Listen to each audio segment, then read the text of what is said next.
Quero te mostrar 5 mitos da filosofia que muita gente boa, inteligente, erudita, esperta, bem intencionada acredita. Então, fica comigo que vamos ver se você ainda acredita em alguns desses mitos aí. Meu nome é Vitor Lima, eu sou seu professor de filosofia de hoje e de sempre e isto não é filosofia.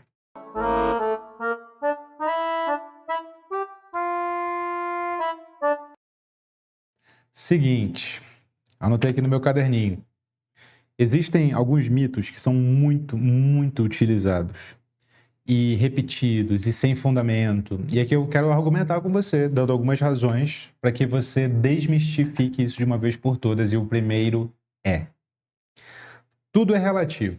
Verdade é relativa. Filosofia gosta de duvidar de tudo. Vamos questionar tudo, já disse um importante pensador brasileiro.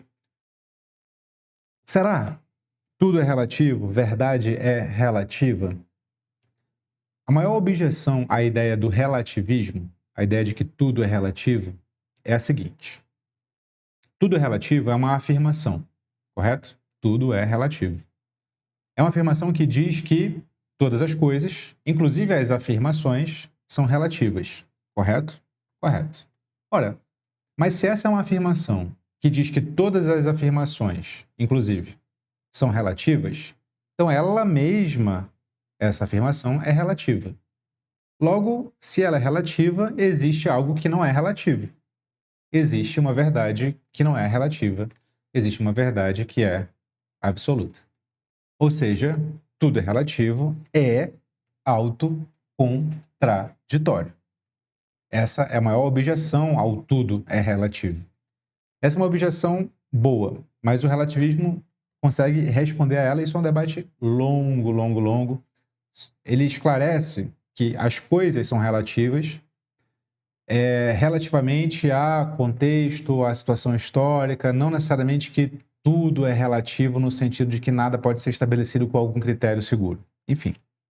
Mas tudo é relativo nesse sentido banal é simplesmente autocontraditório. Mas por que parece muito legal, interessante, atrativo? Porque nós vivemos numa cultura democrática e uma das principais virtudes da democracia é o multiculturalismo, ou seja, abarcar visões diferentes dentro da nossa convivência, mesmo que nós com elas não concordemos. Esse é o princípio liberal básico.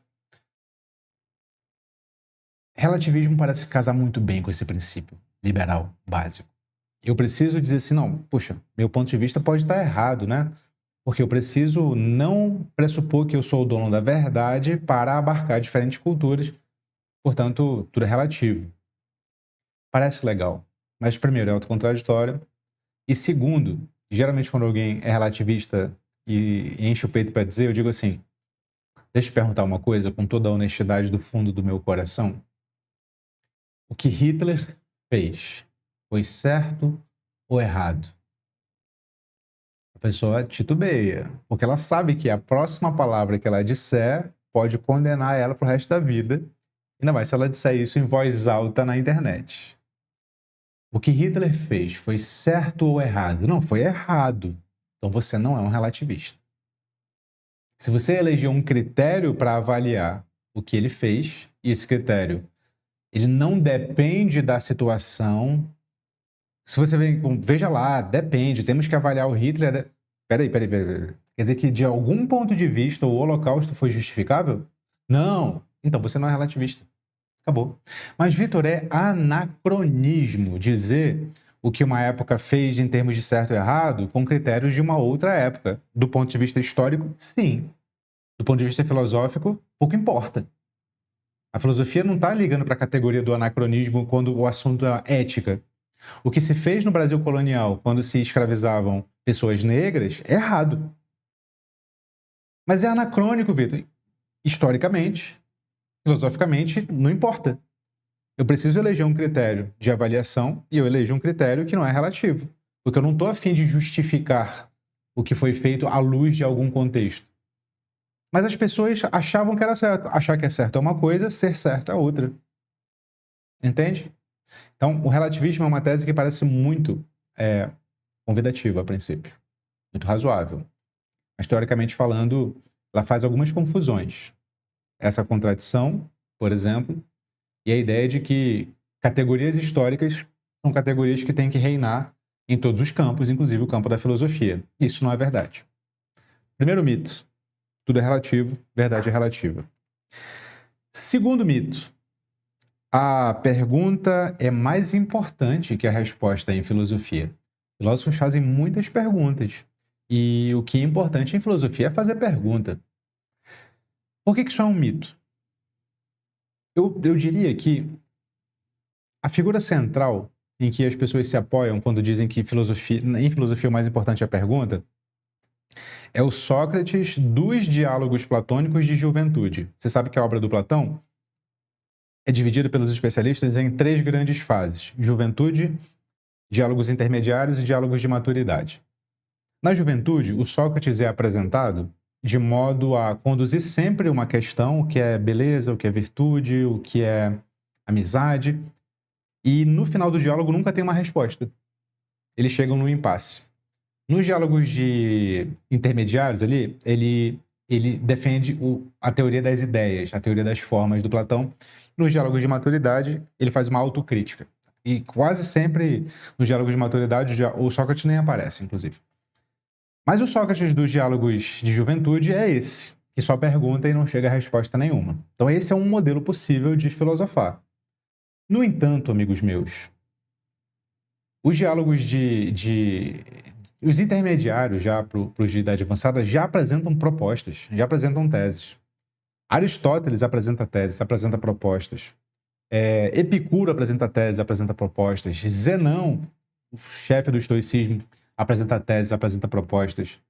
Sim, quase todo bendito livro de um filósofo é uma apresentação de uma tese, de uma proposta, e não só de perguntas, entende?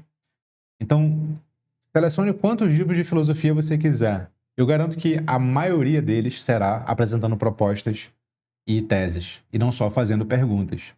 Então, esse negócio de quem fala, né? Filosofia é apenas sobre fazer perguntas, é um pouco de quem fica só com o estereótipo da filosofia e que não se debruçou muito sobre como a filosofia opera mesmo. A filosofia trabalha com os grandes problemas. O que é a realidade em seu aspecto mais fundamental, metafísica. Como eu sei que eu conheço a realidade, epistemologia, como eu devo me comportar perante os meus pares, ética, como conduzir a minha vida singularmente, como encontrar o sentido da minha vida, existência. Grandes perguntas, muito necessárias para que o motor do diálogo filosófico opere. No entanto, esse motor só está completo quando as propostas são colocadas na mesa com suas respectivas razões e o diálogo começa, certo? Aceitando, não aceitando e tal. Então, filosofia tem respostas. O que acontece em filosofia constantemente é que essas respostas não são consensuais. Elas apresentam muitas objeções e refutações e problemas, mas tem respostas, sim. O primeiro passo da filosofia é um passo negativo. É o passo de, opa, eu vou desconfiar disso. Será que é assim mesmo? Esse seria o passo da dúvida. Mas o passo positivo, o de propor alguma coisa, é o passo necessário seguinte. Se você só duvida das coisas, você fica num aspecto imaturo da filosofia, que é só o aspecto de jogar pedra. Vamos para o aspecto um pouco mais maduro, que é o de e o que você propõe a partir daí. Bota em jogo o seu posicionamento com as suas justificativas. Então, esse é o segundo mito da filosofia. Terceiro mito da filosofia. Sócrates disse: só sei que nada sei. Falso. Essa frase nunca foi dita por Sócrates. Claro, Sócrates nunca escreveu nada. Tudo que nós sabemos de Sócrates vem de ou Platão, ou Aristófanes, ou Xenofonte, que são os 3 grandes, 2 alunos e um detrator. Mas nós confiamos majoritariamente nas fontes vindas de Xenofonte e Platão, mas mais Platão que Xenofonte. Sócrates não aparece dizendo só sei que nada sei. Na obra de Platão em que ele chega perto disso, se chama Apologia de Sócrates, que é a obra em que o Platão retrata o Sócrates no tribunal se defendendo das acusações. Ele diz o seguinte, aqui eu vou compartilhar com vocês lá a aula da minha escola, lá do Núcleo de Formação Filosófica, lá do Sócrates. Sócrates e Sofistas. Então, na apostila dessa aula, fala de algumas obras. Na Apologia, tem um trecho que é de onde tiram que ele teria falado só sei que nada sei, que é esse trecho aqui. Vou até aumentar aqui. Deixa eu ver, para ficar centralizado. Ó. A partir daí, ele estava contando a história dele, né? Por que as pessoas odiavam tanto ele. A partir daí, me tornei odioso a eles e a muitos dos circunstantes, e indo embora, fiquei então raciocinando comigo mesmo. Sou sim mais sábio que esse homem, e não eu não sei de nada. Pois corremos o risco de não saber nenhum dos dois nada de belo nem de bom. Mas enquanto ele pensa saber algo, não sabendo eu, assim como não sei mesmo, também não penso saber. É provável, portanto, que eu seja mais sábio que ele numa pequena coisa, precisamente nesta. Porque aquilo que não sei, também não penso saber. A verdadeira frase do Sócrates se parece muito mais com essa. Depende da tradução, obviamente. Aqui é a tradução do professor André Malta, na... qual que é o nome dessa edição mesmo? É uma ediçãozinha de bolso. Me esqueci o nome dela. LPM Pocket. O professor André Malta é professor da USP, da Letras. Ele é um tradutor do grego. Porque aquilo que não sei, também não penso saber. É muito diferente do só sei que nada sei. O que o Sócrates está atestando aqui é mais um limite do próprio conhecimento do que um eu não sei de nada. Eu tenho que saber até onde meu conhecimento vai. Eu não tenho que saber que eu não sei de nada. Até onde meu conhecimento vai. Percebe? Até onde meu conhecimento vai. Então, terceiro mito da filosofia, Sócrates nunca disse, só sei que nada sei. Isso é apenas uma frase que tenta resumir o que ele teria dito e defendido. Quarto mito da filosofia. Filósofos são sábios. Veja, eu sei de onde vem esse mito. Principalmente vem do mundo antigo, da filosofia antiga. Muitas tradições da filosofia, nomeadamente as tradições helenísticas, aquelas que vieram depois do Aristóteles, são baseadas numa figura de um fundador que representava ele próprio um modelo de comportamento. Epicuro, fundador do epicurismo, Zenão, fundador do estoicismo, Pirro, fundador do ceticismo. Talvez o Diógenes, o cínico, que não fundou o cinismo, mas talvez foi o principal representante, também era uma figura sábia. O próprio Sócrates, que influencia todas essas escolas, era considerado uma figura sábia. Então, o mundo antigo gosta de confundir a figura de grandes fundadores com a figura de sábios. Mas, por exemplo, o Platão não tinha a imagem de sábio. O Aristóteles não tinha a imagem de sábio. O Sêneca não tinha a imagem de sábio. O Epiteto não tinha a imagem de sábio. Para pegar filósofos da Idade Antiga ainda, sabe? Lucrécio não tinha a fama de sábio. Então, existe essa tradição de que grandes fundadores de escolas foram figuras de modelo comportamental. Mas grande parte dos filósofos da mesma época não eram considerados sábios, de modo que não dá para você definir que filósofo é igual a sábio. Não dá. E à medida que a filosofia vem se aproximando dos nossos tempos, aí que a coisa vem se dissociando mesmo, né? Que o filósofo passa a ser um mero professor de filosofia. Aliás, eu falei sobre a diferença entre professor de filosofia e filósofo nesse vídeo aqui. Dá uma olhada. Então, um mito. Filósofo não é um sábio necessariamente. Pode ser, mas não é necessariamente. Quinto mito da filosofia. Filosofia é nada mais do que estudar a história da filosofia. Não é. Não é. Filosofia não é estudar a história da filosofia.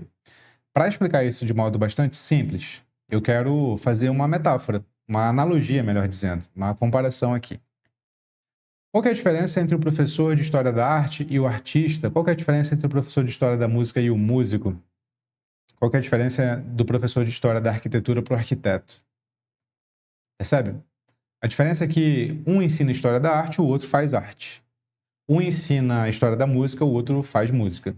Um ensina História da Arquitetura, o outro projeta construções, faz arquitetura.